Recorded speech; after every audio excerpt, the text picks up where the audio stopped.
Bonsoir mes chers amis. Je rappelle donc comme le Shabbat dernier, Shabbat Mevarechin, on a annoncé Rosh Chodesh Shevat.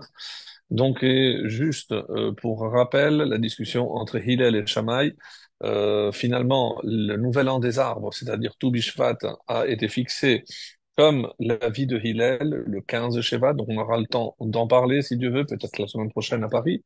Et selon Hillel, et d'après Shammai, tout Bishvat, le nouvel an des arbres, aurait dû être Rosh Chodesh Shevat, c'est-à-dire cette semaine, le jeudi. Donc simplement pour rappeler que on rentre dans un mois particulier, le mois de Shevat, Shevat qui nous fait penser évidemment à l'arbre, la vie dans la nature, et surtout, évidemment, comme vous pouvez l'imaginer, cette sève qui va monter tout au long du mois de Shevat, du mois de Hadar, pour donner les fruits, les bourgeons. Et c'est là où on fera Birkat Ha'ilanot, c'est-à-dire la tfila, la prière que l'on fait pour les arbres, à partir de Rosh Chodesh Nissan. Donc tout un processus qui commence. Et sachez par exemple, comme la tradition orale nous le dit, que lorsque Moshe Rabbeinu a réuni l'ensemble du peuple avant de quitter ce monde, le 7 Hadar, donc un mois avant et 7 jours exactement, à Rosh Chodesh Shevat, il a commencé à rappeler tous les événements qui s'étaient déroulés durant les 40 ans de traversée du désert.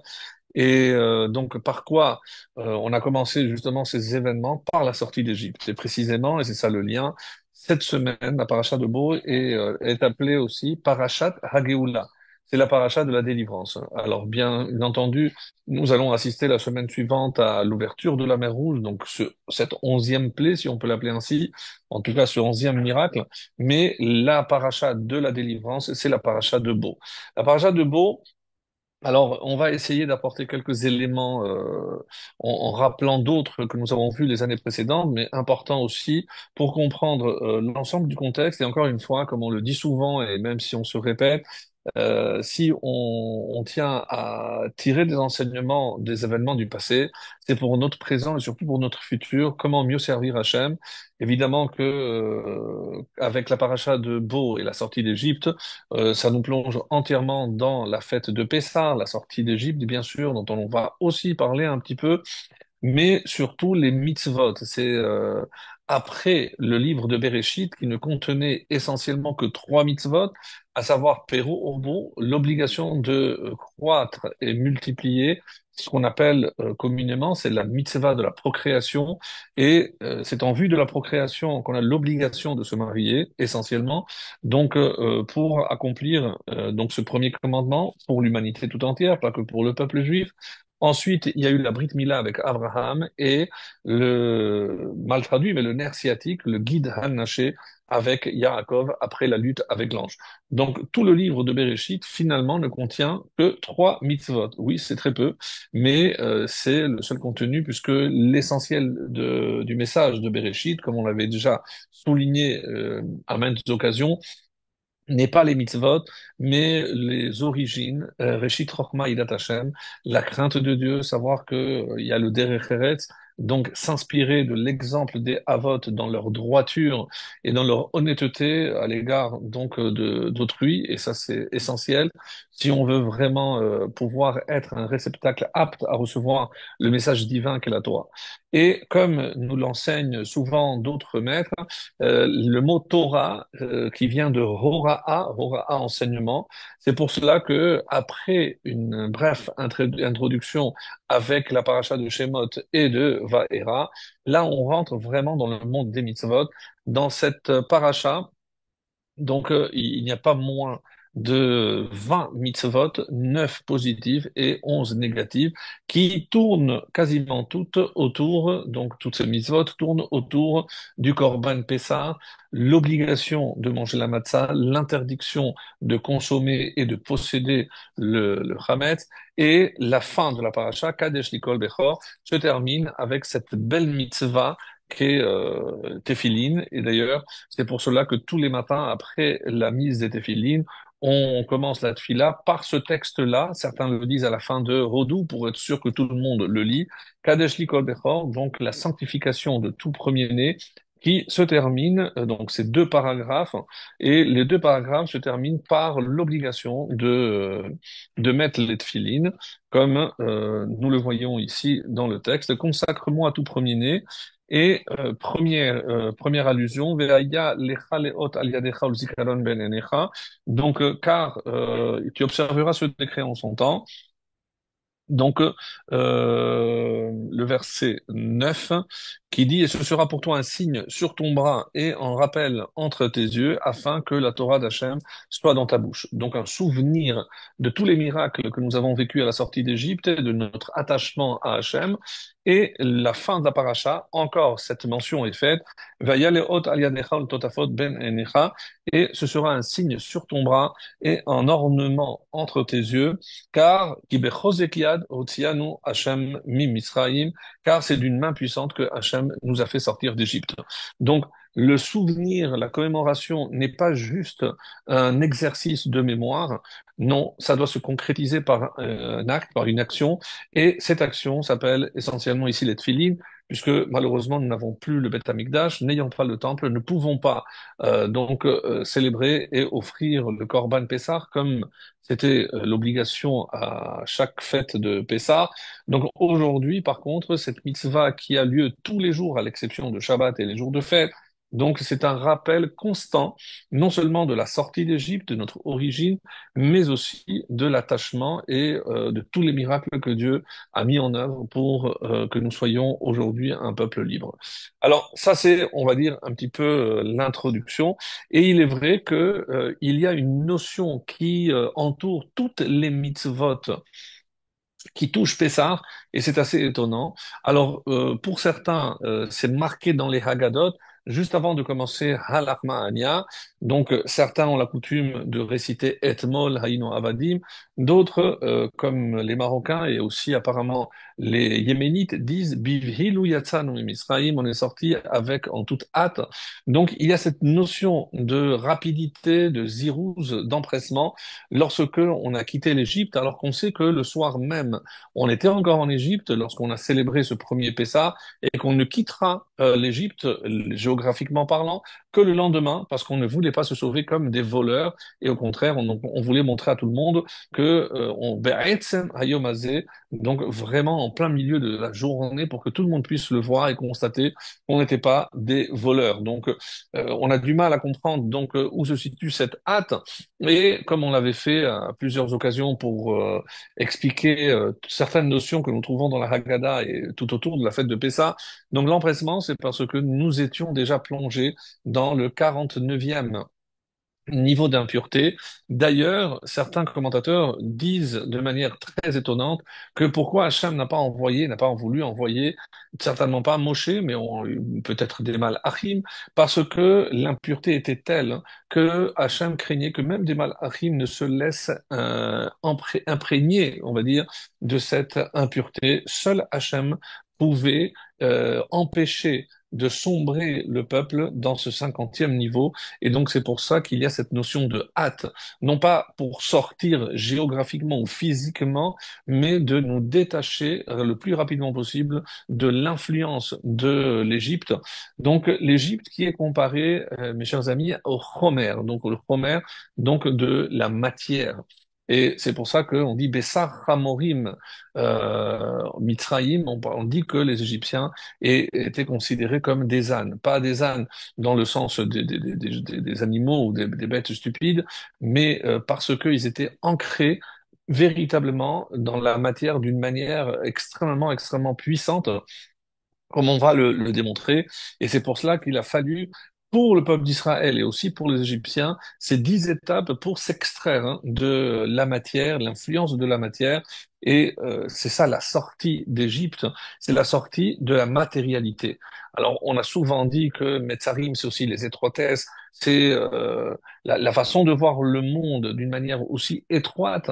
Mi Kotserua, ou mi Abodakasha, Kotserua, c'est un esprit un petit peu étroit, donc on ne veut pas, on a du mal à admettre l'intervention divine dans le monde, et on a parlé longuement la semaine dernière par rapport aux trois différentes catégories de croyances que l'on trouvait en Égypte, et c'est pour cela que ceux qui pensaient que Hachem n'était pas du tout mêlé dans l'histoire de ce monde, eh ben, se trompaient vraiment lourdement. Et c'est pour cela qu'il y a eu ces trois parties, trois catégories de plaies qui visaient chacune de ces trois catégories de gens quant à la croyance. Pas du tout que Dieu existe, que Hachem ne se mêle pas de ce qui se passe ici, et même s'il se mêlait, il n'a pas la possibilité de changer. Donc tout le monde a eu pour son compte un, tout le monde en a eu pour son compte, et c'est pour cela il a fallu donc toutes ces différentes plaies. Alors, par rapport donc maintenant à cet empressement, et pour présenter un petit peu comment on va aborder quelques sujets ce soir, donc ça c'est le premier. Donc, qu'est-ce que représente cet empressement autour de toutes les mitzvot qui sont liées à la sortie d'Égypte, comme on l'a dit, le Corban Pessah, la façon aussi même de cuisiner. Donc, il était interdit de cuisiner le Corban Pessah, il fallait le manger grillé. Il y a aussi une limite dans le temps jusqu'à Chatzot. Donc, on voit qu'il y a ici beaucoup de restrictions et de conditions dans la consommation donc de Corban Pessah, l'interdiction aussi de consommer le Hametz et l'obligation de manger la matzah. Alors ça c'est par rapport donc aux commandements qui sont liés que l'on trouve donc dans cette paracha.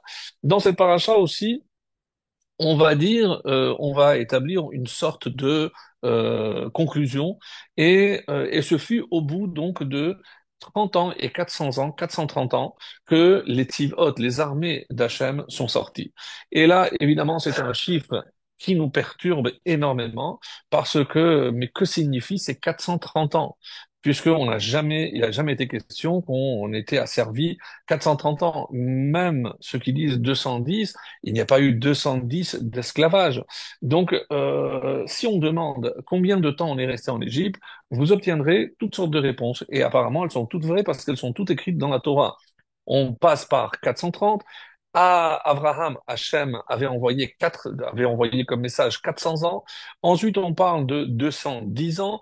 Et lorsqu'il est question de parler de travaux forcés, donc véritablement, lorsqu'on parle d'esclavage dur et forcé, que 86 ans. Pourquoi? C'est l'allusion à Myriam.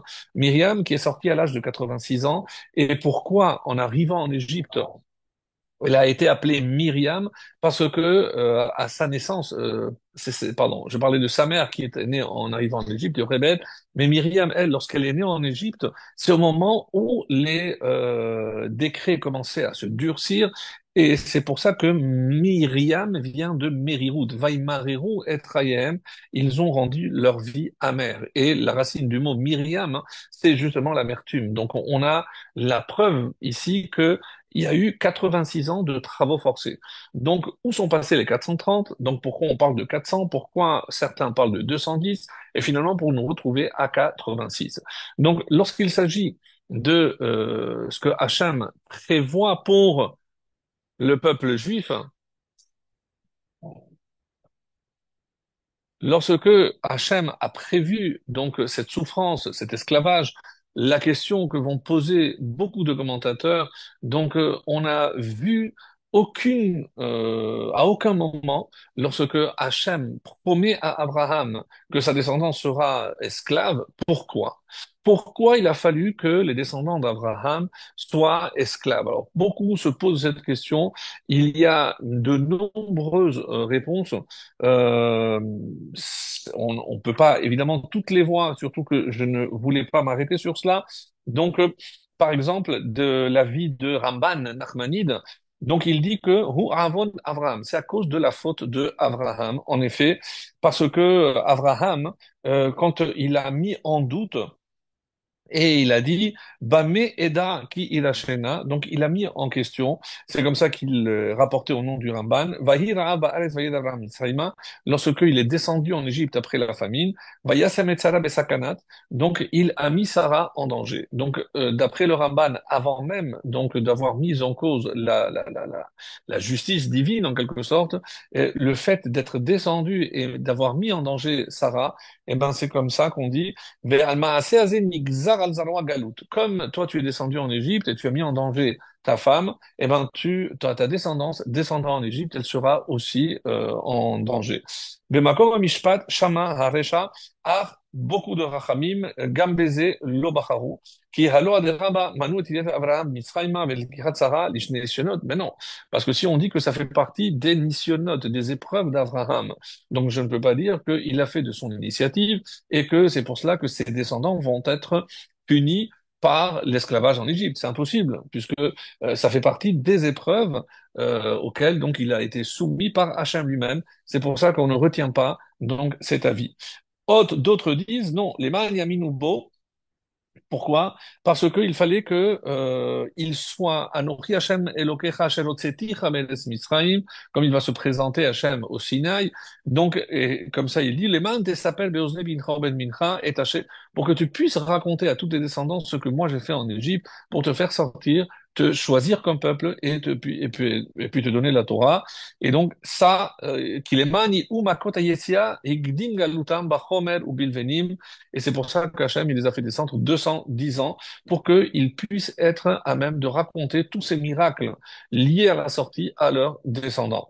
Et Uma hirvichu ador arishon ve'asheni, sheuchal bahem ashi'abud umetu shama. Oui, d'accord, mais finalement, il y a quand même beaucoup qui sont morts à cause des travaux forcés, parce qu'au bout de 210 ans, c'est certain que certains sont morts. Kede sheilu d'ador hashelishi shiyatz'u, pour que au moins la troisième génération, celle qui va, elle, sortir d'Égypte, puisse raconter tout ce qu'elle a vécu et tous les miracles liés à la sortie. Vetov tov aya ki ador arishon yir'u et ma'aseh Hashem ki norahu ledat et Hashem vayu min nachamim al tzaratam betolet yetziatam ad kan devarav. Donc tout ceci par rapport donc à certaines réponses. D'autres nous disent מפני נענש אברהם אבינו ונשתעבדו בנים למצרים 210 שנה. J'ai pas compris. Donc, si d'après cette opinion, ce sont les descendants d'Abraham qui ont été punis, mais quelle est la faute d'Abraham? Pourquoi? Alors, l'Agmara dans Nedarim 32a nous apporte trois réponses. Alors, je ne parle pas ici, encore une fois, d'actualité, mais simplement réfléchir à ce que l'Agmara, donc il y a 2000 ans, a écrit. C'est la première des trois réponses dans Nedarim que vous pouvez aller vérifier. Donc Nedarim 32a. Donc il y a trois réponses à cela. Pourquoi donc on a été la descendance d'Abraham a été punie? Et c'est pas par rapport au manque de confiance comme nous on a souvent dit Bama Eda qui Eda Shena. Comment je vais être sûr que je vais hériter cette terre? Ça c'est l'explication la plus connue. Donc et d'autres, comme Rabbeinu Bechaye, nous disent que c'est lié au chiffre 400 qui est Aïn Hara, parce que il y avait Tsarut Aïn, et Tsarut Aïn, c'est étroitesse de vue, parce que les Égyptiens étaient extrêmement envieux, et ça fait partie d'une qualité il fallait lutter pour nous défaire de ce défaut-là, là où elle se trouvait de manière la plus visible, pour ainsi dire, et d'où venait cette Sarut Aïn sur le peuple juif? Très difficile de citer ce qui a été dit, mais en gros, apparemment, c'est précisément par rapport à Sarah, puisque Abraham, lui, incarne la bonté, le chesed, et c'est Sarah qui, elle, compense avec le din, la rigueur. De la même façon que chez Yitzhak, lui, c'est le din, donc lui, c'est la justice, et donc Rivka, celle qui va puiser l'eau, c'est le chesed. Donc il y a toujours cet équilibre, hein. Et c'est pour ça que Abraham, le chesed, donc il a tendance à donner. Le chesed, c'est donc l'esprit du don, et Sarah, pardon, elle est plutôt donc dans la restriction. Et on dit également qu'on a vu cela par rapport aux invités. C'est pour ça que Abraham Avinu précise ce qu'elle doit cuisiner. Donc la meilleure fine fleur de froment. Euh, on dit que Hagar, la première fois qu'elle est tombée enceinte, elle a perdu son fils. On dit qu'à cause de la vue, de mauvais œil de Sarah. Donc Sarah était porteuse. Donc c'est vrai que ça fait difficile de le dire, mais c'est comme ça que c'est écrit. Donc une tsalut ayin et qui va se transmettre dans les descendants de Abraham et de Sarah. Et c'est pour ça que je comprends parce que quand Hachem a annoncé à Abraham, ta descendance sera esclave, mais Ishmaël aussi, c'est sa descendance. Donc, pourquoi pas? Parce qu'il fallait, pour rectifier cette jalousie, ce mauvais œil, ce mauvais regard sur l'autre que nous avons hérité, et oui, de Sarah, difficile à dire, mais il fallait donc être métaken, cette Tsalut Ayin en Égypte, et on le sait très bien que là où on va, c'est pour essayer de réparer quelque chose. D'après cette explication, donc, Ibiglal Gimtrasedim, donc ne pas oublier que c'est Geri Yezaracha, que si ta descendance doit être esclave et surtout étrangère quelque part, c'est un tikkun, c'est toujours une réparation. Et ainsi, il faut concevoir que l'exil a un but d'expiation, un but de réparation. Et une fois qu'on a terminé notre réparation dans tel ou tel endroit, eh ben, l'exil prend fin. Donc, qu'est-ce que la fin de l'exil? C'est la fin d'un tikkun, la fin d'une réparation. C'est pour ça qu'une fois qu'on a terminé en Égypte, il est interdit de retourner, on n'a rien à faire. Une fois qu'on a été expulsé de France, d'Espagne ou d'Angleterre, eh bien, en principe, ça veut dire qu'on a accompli le tikkun qui était le nôtre et on n'a plus rien à y faire. En Allemagne, bon, en général en Europe, après la Shoah, peut-être que c'était aussi un tikkun. Donc, une fois qu'on a payé le prix de cette réparation, c'est la fin donc de l'exil. Et l'exil, comme l'explique ici ce commentaire, donc chez Hagerim Ohavim Ze. Ze. Pourquoi? Parce que quand on est étranger ailleurs, donc c'est sûr qu'on se sent plus liés les uns aux autres que lorsque, et c'est pour ça que certains disent, mais comment c'est possible en Israël qu'il y ait une telle haine entre ceux-ci et ceux-là? Baruch Hashem, il faut dire, ici on est tous entre juifs, donc on n'a pas la même vision, et ça c'est la richesse du peuple juif. Mais c'est vrai que lorsqu'on était opprimé chez d'autres nations, en étant toujours la minorité, eh ben on se serrait les coudes. Et c'est ça qui a fait aussi notre solidarité en exil, c'est ce qui nous a permis. Donc Hagerim, comme ça il dit ici, Hagerim Ohavim Ze. Ze. Et après donc ce travail, comme c'est rapporté, c'est au nom du Tana Debe Eliyahu, שאפילו המצווה האחת שהייתה בידם, נוח לפני הקדוש ברוך הוא ביותר מן כמה מצוות. Quelle est cette mitzvah? Eh ben, c'est celle de rester unis. Comme ça, c'est rapporté au nom du Tana Debe Eliyahu. Et c'est-à-dire, Sheyasu gemilut chasadim ze im ze. C'est que ce que Hachem aspire parmi tout, c'est voir donc comment les uns avec les autres on est capable de dispenser le bien. Et des fois, lorsque ce n'est pas naturel, comme s'il fallait que Hachem crée des circonstances qui nous poussent à nous serrer les coudes, comme en ce moment, évidemment, on est tous autour de ces otages en espérant les voir arriver sains et saufs, même si les nouvelles sont préoccupantes, il ne faut jamais désespérer. Et donc, Mikveh Israël Hachem, Hachem est notre espoir. Donc, c'est que Hachem fasse que tous les otages qui restent en vie ben, retrouvent leur foyer vraiment, vraiment au plus vite et que ça puisse créer déjà cette solidarité entre nous, cette Gmilut Chassadim, où même sans connaître les otages, on est tellement préoccupé, on est tellement véritablement angoissé et on prie, on se serre vraiment les uns les coudes avec les autres pour pouvoir prier et faire en sorte qu'Hachem nous les ramène sains et saufs. Zéou Shekatav Arama, Shenahagu, Liten Maot Chitin, Leinyan. Comment commencent les lois de Pessah? Donc, on commence par le fait de, ce qu'on appelle, donc, dans Ilchot Pessah, Kimcha d'Episra. Donc, Maot Chitim. On donnait Kimcha d'Episra, donc la farine, littéralement, c'est de quoi se nourrir. Et ici, le Rambam nous dit, c'est pas la tzedaka. Non, mes amis. C'est que la mitzvah, la première mitzvah de Pessah, c'est penser aux plus démunis. Et ça fait partie des Ilchot Pessah. C'est pas dans Ilchot Tzedaka. Pourquoi?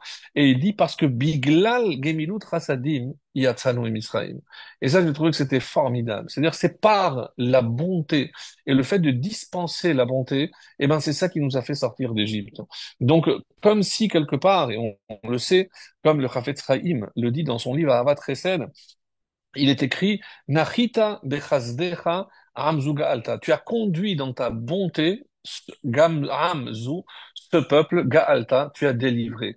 Alors il dit Nachita bechazdecha, donc tu as conduit avec bonté. Ça c'est Gimnut Chasadim. C'est ce dont nous on doit faire preuve, nous les Juifs les uns envers les autres.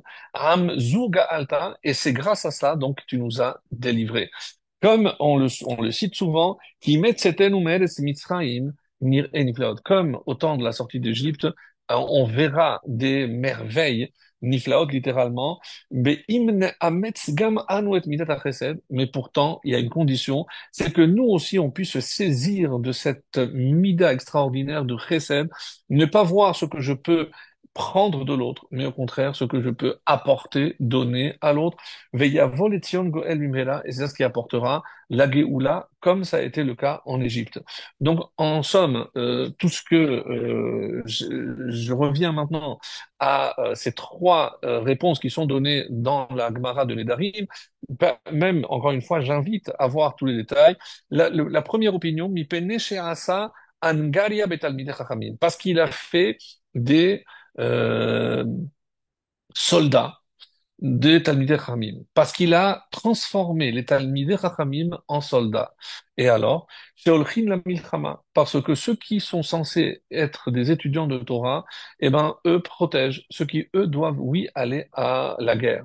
Et comme c'est marqué, Vayadek et Chanichav, Dehainu Bede Adam Shechinech la Torah, Chanichav, donc ceux qu'il avait élevés dans la Torah, eh ben, il Ve'amelamed ben Chaverotoda. Donc, il les a obligés à aller faire la guerre.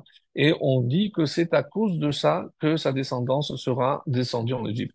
Mes amis, véritablement, lorsque, bah, je ne sais pas si tout le monde suit les actualités, mais aujourd'hui, donc, le ministre de chasse a élevé donc presque un ultimatum. Si d'ici maximum 2 mois, 60 jours, il n'y a pas une solution pour dispenser, comme c'était le cas jusqu'à présent, les étudiants en Torah de l'armée, eh ben, ils vont démissionner et ce qui, encore une fois, entraînera donc la dissolution du gouvernement et encore une fois des élections.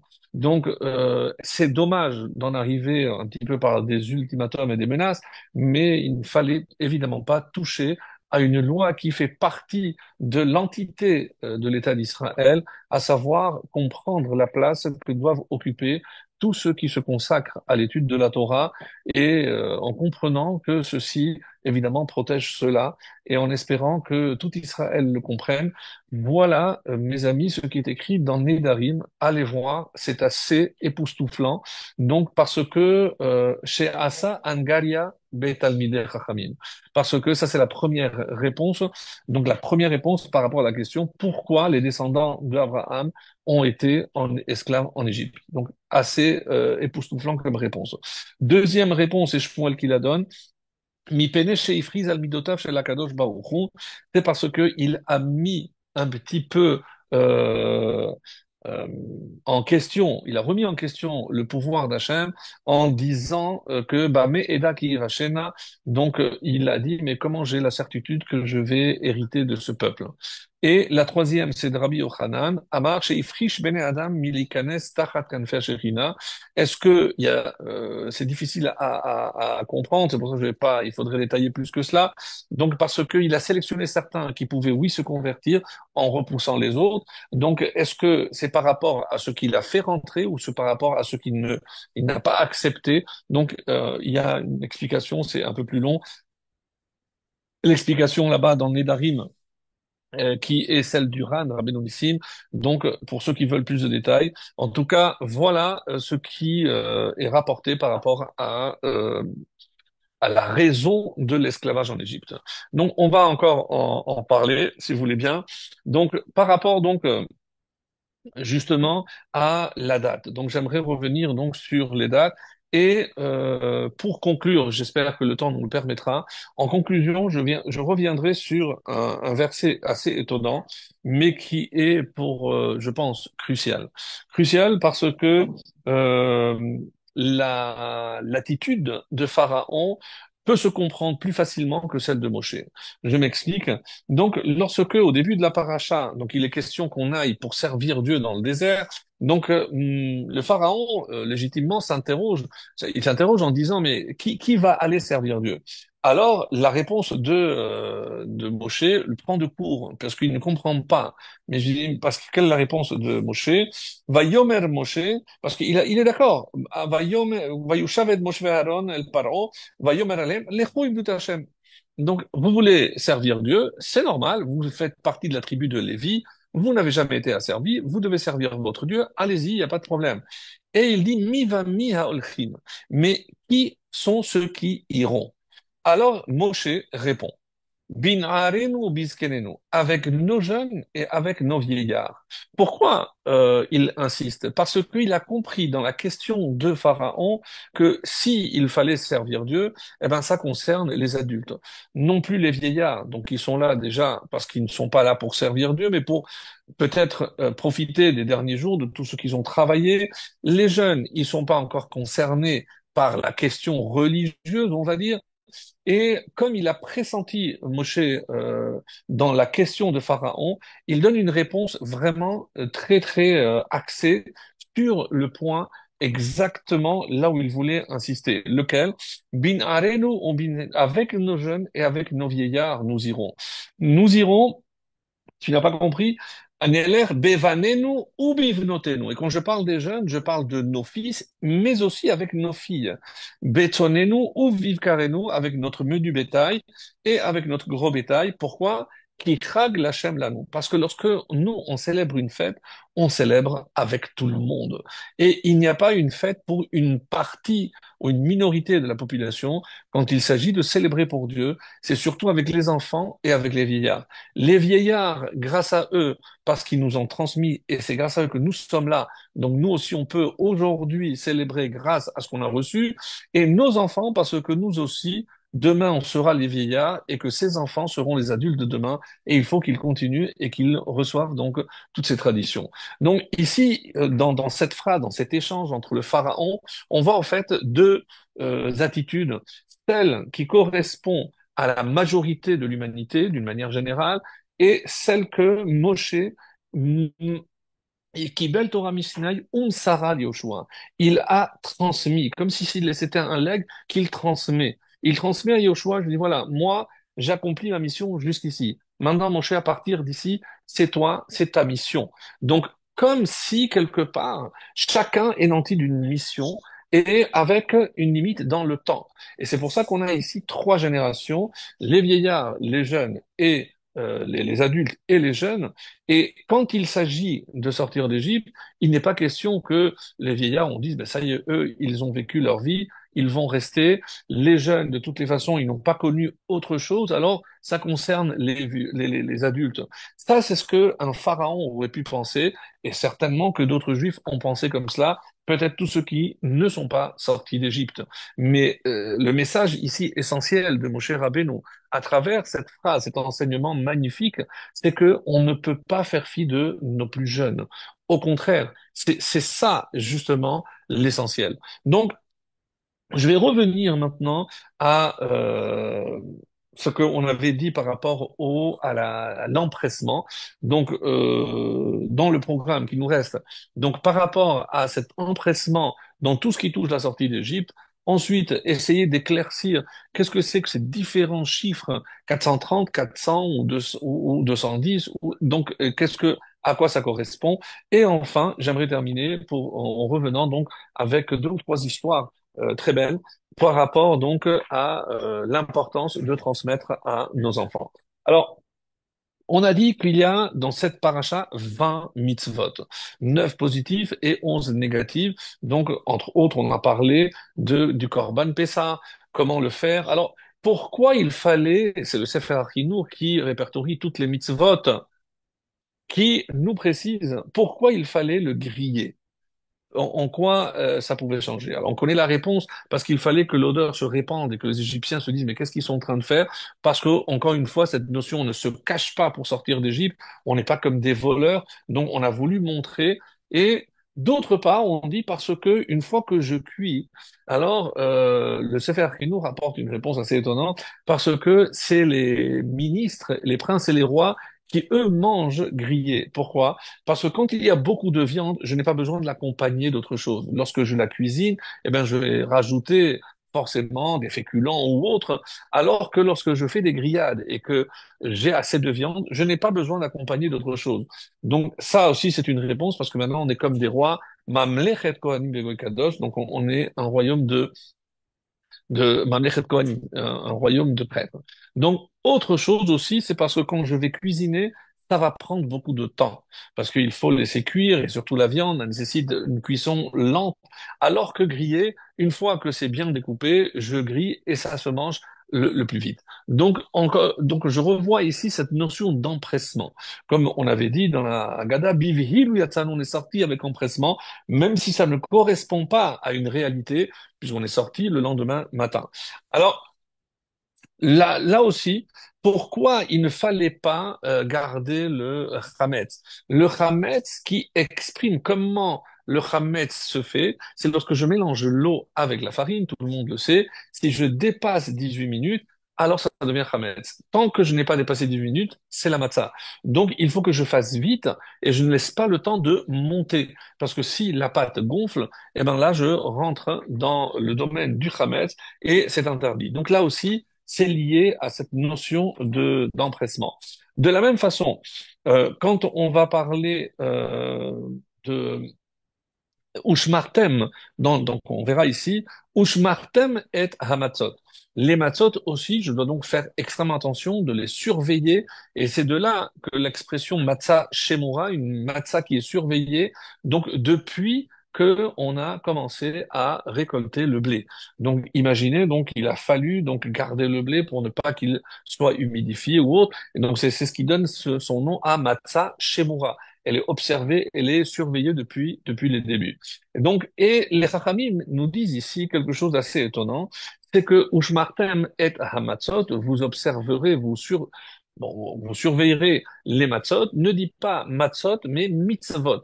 C'est un jeu de mots puisque c'est un vav près, une lettre près. Donc je peux lire le mot matzot comme mitzvot. Mais je ne comprends pas. Qu'est-ce que ça veut dire? Je vais surveiller les mitzvot. Les matzot, je sais il faut empêcher que ça se mélange avec de l'eau, etc. Je ne dois pas dépasser les 18 minutes. Tout ça, c'est vrai. Mais quel rapport avec les mitzvot? Je donne un exemple. Il y a marqué Ubayom Eshemini Immol Besar Orlato. Donc, lorsque le huitième jour arrive, je dois circoncire mon fils. Bon, très bien. Alors, à quelle heure? Est-ce que je peux le faire à midi? Oui. Donc, Ubayom, tant que là, c'est le même jour, le huitième jour, même avant le coucher du soleil, je peux accomplir la mitzvah. Donc, de la même façon, celui qui n'a pas pu, parce qu'il a eu un empêchement de mettre les tefilines, eh ben, il peut les mettre jusqu'au moment du coucher du soleil. Donc, la mitzvah a un temps, donc, qui, généralement, n'est pas limité. Si vous me dites la tfila, oui, puisque si je dépasse les 3 heures, oui, mais j'ai quand même 3 heures pour faire la tfila. Alors, qu'est-ce que ça veut dire Ushmartem? Et là, il y a une notion extrêmement intéressante, mes amis, c'est que on dit que Zrizim Magdimim la mitzvot. Ceux qui s'empressent, eh ben, ils vont faire tout le possible pour faire la mitzvah le plus tôt possible. Et c'est pour ça qu'il y en a même qui font la tfila honnête pour que dès que la possibilité s'offre, ils puissent faire la mila. Alors, la question est-ce que lorsque je m'empresse de faire une mitzvah, est-ce que ça s'appelle hidur mitzvah? Est-ce que c'est pour embellir la mitzvah? Eh ben, sachez que certains disent non, que l'empressement dans la mitzvah fait partie de la mitzvah. Et on va apporter des preuves à cela. Donc, comme c'est marqué dans Psachim, la page Dalet, Dalet 4, il y a marqué Vayashkem Avraham Baboker. Donc Avraham s'est levé très tôt, rappelez-vous, c'était pour sceller son âne, pour aller faire la Hakeda. Et Zrizim Makdimim, c'est de là où on apprend que ceux qui sont zélés, eh ben, ils s'empressent pour faire la mitzvah. Ou Bayom Shemini, alors qu'on voit que pour toutes les autres mitzvot, ben, même si on a le temps, donc c'est vrai que ben, le symbole de l'empressement dans l'accomplissement des mitzvot va devenir Abraham. Et comme on l'apprend de cette Gemara, eh ben, ils vont apporter des preuves parce que le premier qui court toujours, rappelez-vous, lorsqu'il a reçu les trois anges, Vayarot Likatam, il a couru vers eux. Après Vayarot, il a couru aussi, Abakar Ratsavram, il a couru. Quand il parle à sa femme, Mahari fait vite. Donc tout est avec empressement. Donc on a l'impression eh bien, qu'Abraham, malgré la douleur de la Mila, même lorsqu'il a couru vers cette brebis qui s'est égarée, rappelez-vous ce qui est dit, qu'il a perdu le pansement, il a commencé à saigner, il a dû se pencher pour refaire hâtivement un pansement pour aller courir derrière son bétail, donc quelque chose d'assez incroyable. Donc, il deviendra le symbole de l'empressement dans l'accomplissement des mitzvot. Il y a un Rav qui s'appelle le Rav Katz qui pose une question. Lorsque Hachem dit prends ton fils et va l'élever en holocauste. Donc, il y a marqué ici, Vayashkem Avram Baboker. Il s'est levé le matin, très tôt. Alors, lui, il pose une question, pourquoi il n'a pas fait le soir même? Donc, si je dis qu'il s'empresse pour accomplir les mitzvot, pourquoi il n'a pas fait le jour même où il a reçu l'ordre? Il est allé dormir et il s'est levé très tôt pour y aller. Donc, c'est une question très intéressante. Mais il y a aussi le fait que dans la paracha de Hazinu, lorsqu'on va voir que Moshe, il doit aller au Har Nevo. Har Nevo, c'est là où il va mourir de la main de Dieu, puisqu'il n'y a que Dieu qui connaît, Hachem, il connaît l'emplacement, et par la mitat et neshika, par le baiser, comme le Midrash le raconte. Et donc on dit que il y avait une pente ardue, mais jusqu'à 120 ans, lui, il était encore sportif et en pleine forme. On dit qu'il a fait un saut et est arrivé au plus vite. Et là, il pose la question aussi, le Rav Katz, je ne comprends pas. On dit qu'il vaut mieux 1 heure dans ce monde de Torah et de mitzvot que toute la vie future, où on ne pourra plus faire des mitzvot. Donc, comment il se hâte pour mourir en sachant qu'il sera privé de faire des mitzvot? Donc, la question est extrêmement pertinente. Alors, d'ailleurs, il est dit que quand il a su que Yahushua, hein, il a dit, je ne peux pas te laisser en vie parce que c'est l'heure de Yahushua. Je dis, oui, alors laisse Yahushua, mais laisse-moi, moi, entrer en Israël comme un oiseau, comme un cheval. Alors, les Raham s'arrêtent sur ces deux exemples. Je dis, mais pourquoi comme un oiseau ou un cheval? Alors que tu ne peux plus faire des mitzvot. À quoi ça sert de rester en vie dans ce monde si c'est pas pour faire des mitzvot? Ben, pour rester comme un oiseau. Ah bon, c'est beau, il va rester d'en haut, ben, un cheval, il peut peut-être servir à d'autres, mais on ne comprend pas très bien la demande de Moshe. Alors, et le Rav Shach, lui, pose la question, mais est-ce qu'on a est-ce qu'on sait très bien qu'il est interdit de hâter la mort? Donc, comment se fait-il qu'il a sauté comme s'il voulait mourir plus tôt, en sachant que, de toute façon, c'est Hacham qui décide de ce moment-là. Dans la paracha du Séné, on voit aussi que quand il s'était agi de sauver son peuple, eh ben là, Moshe ne s'est pas du tout empressé. Pendant 7 jours, Moshe a discuté, non, pourquoi moi, envoie celui que tu dois envoyer. Alors, ce que le Midrash rapporte et rajoute quelque chose de très beau, je pense qu'on l'avait vu il y a une fois, c'est que pourquoi on est descendu en Égypte? C'est justement à cause de la dispute entre frères. Parce que si la Yérida, c'est à cause de la vexation, parce que des frères ont vexé un autre. Est-ce que maintenant, pour sortir d'Égypte, on va passer par le même processus en sachant que la place revient à Aaron? Moi, je vais accepter cette mission en sachant que ça peut blesser mon frère Aaron? Non. La blessure entre Yosef et les frères a suffi, donc il n'est pas question que pour sortir d'Égypte, on passe par une autre blessure. Donc exceptionnel. Et d'ailleurs, donc on comprend mal comment il a tardé pour la Mila. On dit que Hachem il a envoyé un ange qui a failli le tuer dans la paracha de Shemot. Donc c'est parce que au contraire, il s'est dit si je fais la Mila pendant 3 jours, je ne peux pas. Oui, Qu'est-ce qu'on apprend de tout cela? Et ça, c'est la conclusion donc du Rav Katz. On dit que quand il s'agit de servir Dieu, il faut comprendre quelque chose et on va l'expliquer par rapport à une explication de Rab Chaim Vital, l'élève du Harizal, très très belle. Et c'est pour ça que je préfère la donner vraiment en détail parce que, encore une fois, je la trouve formidable. Et de quoi s'agit-il ici? Donc, on sait très bien que lorsqu'il s'agit d'accomplir la volonté d'Hachem, eh ben, il y a des forces qui vont s'opposer et s'opposer de manière à nous empêcher de pouvoir accomplir cette mitzvah.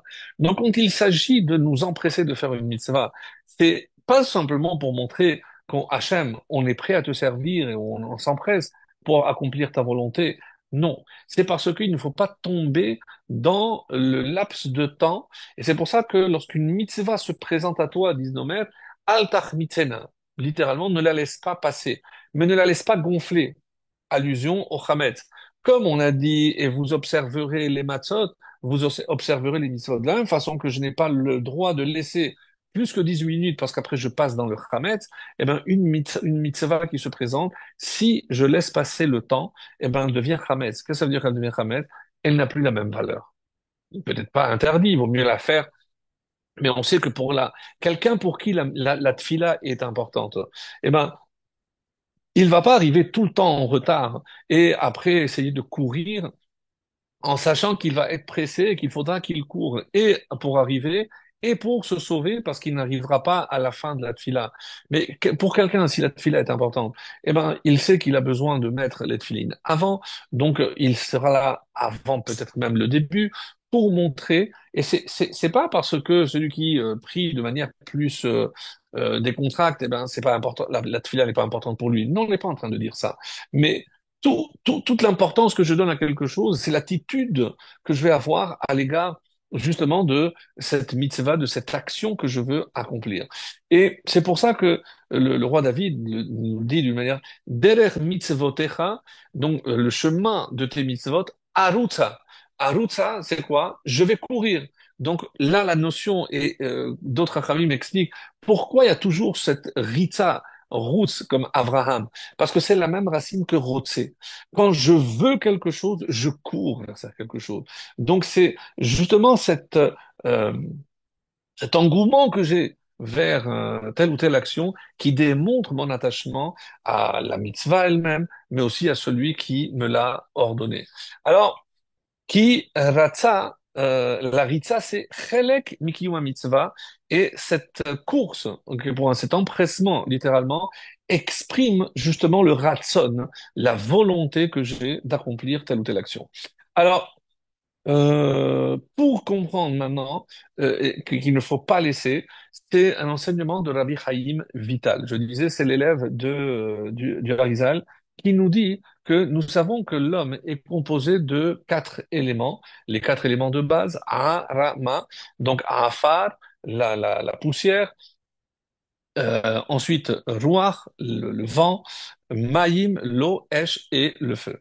Alors, il dit comme ça, hein, donc ces quatre yesodot, c'est les quatre bases, éléments de base. On dit, mais de la même façon qu'ils sont dans le côté positif, donc ils peuvent entraîner aussi l'homme vers quelque chose de négatif. Par exemple, il dit que le Esh, c'est la source de la Ga'ava et du Kaas. La colère et l'orgueil, c'est donc le côté obscur, pour ainsi dire, le mauvais côté du esh, du feu. Mais ça a aussi des toladot, des conséquences. Par exemple, quelqu'un qui est kabdan, quelqu'un qui est extrêmement intransigeant. Donc ça provient, et c'est pas bien, on sait très bien, lo kabdan lamed, quelqu'un qui est intransigeant, qui est trop sévère. Et en tant qu'enseignant, en tant que parent, c'est impossible. On ne pourra pas accomplir notre tâche. La redifat à kavod, ça va aussi faire qu'il va courir derrière le kavod, ou alors ça peut aussi, comme le dit le Chaim Vital, sinat abriot, ça peut entraîner la haine des autres créatures. Donc tout ceci, c'est à cause du esh, le côté mauvais du feu. Par rapport au roi l'esprit, on sait que l'esprit que Dieu nous a placé en l'homme, c'est la parole. Donc, c'est le dibour. Et de quel dibour on parle? De sicha betela. Donc, une parole qui n'est pas constructive. Quelles sont les conséquences qu'on connaît? La flatterie, euh, la flagornerie, comme on dit en bon français, Karim, donc le mensonge, la shonhara. Donc évidemment, pour se donner de l'importance, on va forcément descendre. Et aussi le fait de se vanter d'avoir fait des choses alors qu'on va prendre une épingle, on va la monter, donc on va se vanter d'avoir fait des choses ou s'attribuer des choses dont nous ne sommes pas, nous, à l'origine. Maïm, l'eau, c'est, comme le Maharal l'explique, l'eau, c'est la source de l'état anugim, des plaisirs dans ce monde, et notamment le gezel, comme la Gemara dira, que quasiment tout le monde est pris par ces deux fautes, gezel et znout. Et donc là, ici, znout, c'est au niveau de la décadence par rapport aux mœurs. Donc, et Gezel, c'est par rapport au vol. Donc, et enfin, Afar, la poussière. Qu'est-ce que ça entraîne, le côté négatif de la poussière? Et c'est assez intéressant. C'est Atzavut. Atzavut, c'est la tristesse. Incroyable, comme dit Raïbrim Vital. Donc, la tristesse. Pourquoi? Parce que la tristesse, donc, affaiblit l'homme et l'empêche d'avoir cette flamme. Donc, quelqu'un qui est triste, c'est quelqu'un qui ne peut pas entreprendre quoi que ce soit, parce que il est et la tristesse peut amener l'eau à la dépression et pire. Et aussi, donc, qu'est-ce qu'est la conséquence de la hatzlut? La hatzlut, c'est la paresse. Donc, la paresse, autrement dit, c'est afar, et c'est curieux parce que nous, on vient de la poussière. Qui afar atavel afar tashuv, car tu viens de la poussière et tu retournes à la poussière. Comme on dit, d'où tu viens, min afar, donc je viens de la poussière. Donc, comme la poussière, et donc elle va nous pousser vers le bas. Et c'est la Hatzout. Pourquoi, il s'agit de faire une mitzvah? Parce que Dieu a non seulement choisi la poussière pour faire l'homme, mais il a insufflé donc roi, donc quelque chose aussi qui vient d'en haut. Maintenant, qui va déterminer ce que l'homme va devenir? Est-ce que il va être attiré? C'est vrai que Adam, c'est de Adama, donc forcément il est attiré vers le bas, vers la matière, et c'est pour ça que la mitzvah, même si elle se base sur quelque chose de matériel, mais c'est quelque chose qui fait que je puisse élever la matière. Et en élevant la matière, je m'élève moi-même, parce que je suis matière, parce que je suis aussi poussière. Donc, quand je prends un Sefer Torah, je prends des téphilines, je prends toujours quelque chose d'une base matérielle, mais pour la hisser, pour l'élever, pour insuffler en quelque sorte une dimension spirituelle. Et comme on dit souvent, avant d'étudier, on dit Anachnu ratzim vehem ratzim. Parce que nous, on court, mais eux aussi, ils courent. Eux, ils courent vers des vanités, des choses superflues, vers tout ce qui représente ce monde. Anachnu ratzim, mais nous, on court les là-bas. Nous, parce qu'on cherche l'essentiel. Et on sait qu'à travers l'étude, à travers tout ce que l'on peut, évidemment, profiter dans ce monde, mais pour s'élever, eh ben, c'est ça notre véritable but l'existence. Comme le Ramchal dit dans Mesilat Yesharim, au sixième chapitre, l'importance de se presser, de s'empresser de faire la volonté divine pour être, puisqu'on a dit que Adama, c'est vers le bas, mais on dit Adam, c'est aussi Adamé. Je vais ressembler, la Elion. Donc, est-ce que je peux ressembler à Hachem ou je peux ressembler à, on va dire, la Elion, aux êtres supérieurs? Et quelle est la particularité des malachim? C'est que les malachim, comme ils n'ont pas de tâches physiques qui les tirent vers le bas, eux, ils peuvent aller d'un endroit à l'autre. Ils sont là pour accomplir exclusivement la volonté divine, sans embûche, sans entrave, comme malheureusement nous, on peut avoir. Et c'est pour ça que maintenant, la première fois que Dieu parle à Moshe, lorsqu'il est dans le Séné, qu'est-ce qu'il lui dit? Shal ne'alecha me'al raglecha. Donc, enlève tes chaussures. Si tu es prêt à te détacher de la matière, je peux te confier cette mission qui est tellement difficile parce que tu vas être le vecteur par lequel, en donnant la Torah, tu vas permettre à tout un peuple de se détacher de la matière.